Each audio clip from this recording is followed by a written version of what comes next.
Good day, I'm Brixter Dandan, and I will show you how to install WordPress on your computer. But first, we need to know what is WordPress. WordPress is the most used open source CMS worldwide. Originally conceived as a blog system, a number of extensions are now available for the basic installation, making it possible to upgrade the software to a fully functional content management system. A content management system, or CMS, is a computer application that supports the creation and modification of digital content. It typically supports multiple users in a collaborative environment. Before we install WordPress in your computer, we need all these necessary software. First is PHP, second is MySQL, and server, and that is Apache. If you don't know any of these three things, it's okay, because we don't need to install them individually.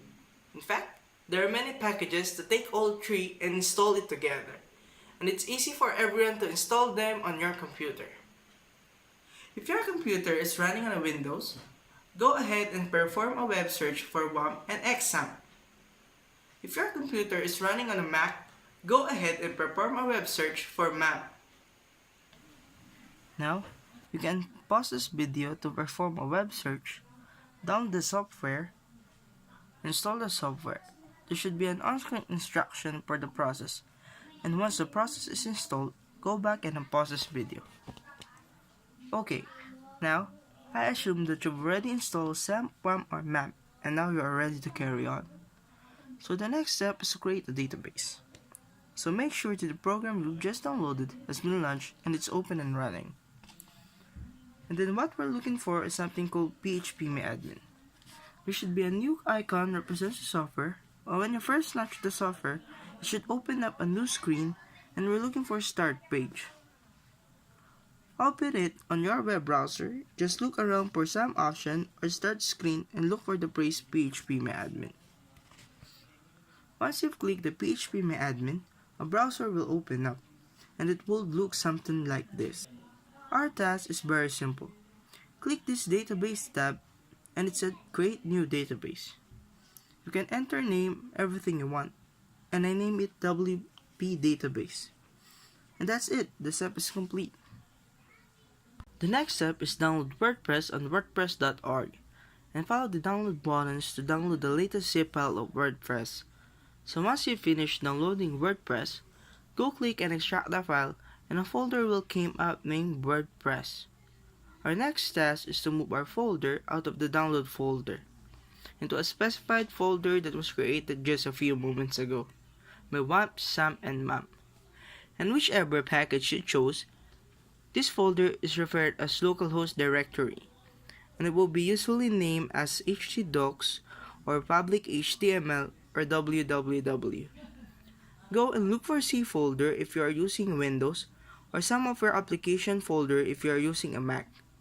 If you can still find, go and perform a web search for localhost directory and include the name of the package that you have been chosen. Once you've located the localhost directory on your computer, go and move the WordPress folder into the localhost directory folder. Our next step is to open a new tab into your browser, because we're going to navigate the new special folder that we move in WordPress to.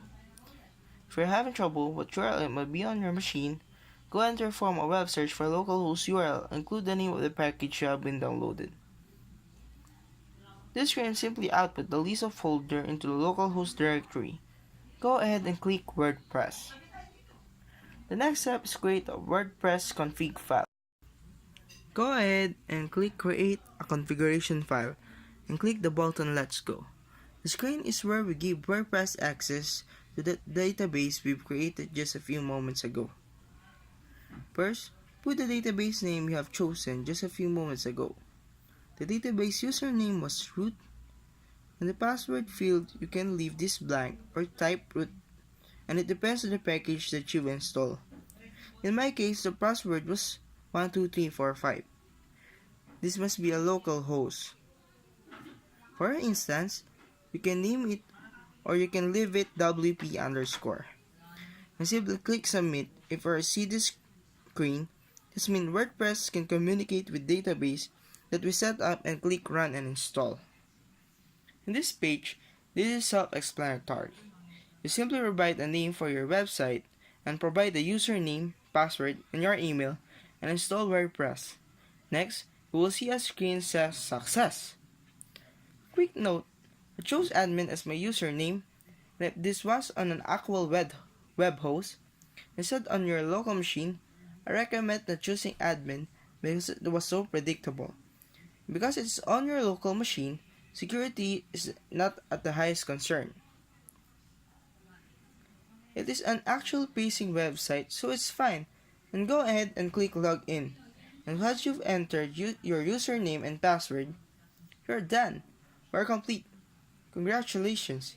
You have your own personal local copy of WordPress that you can experiment. So thank you for watching.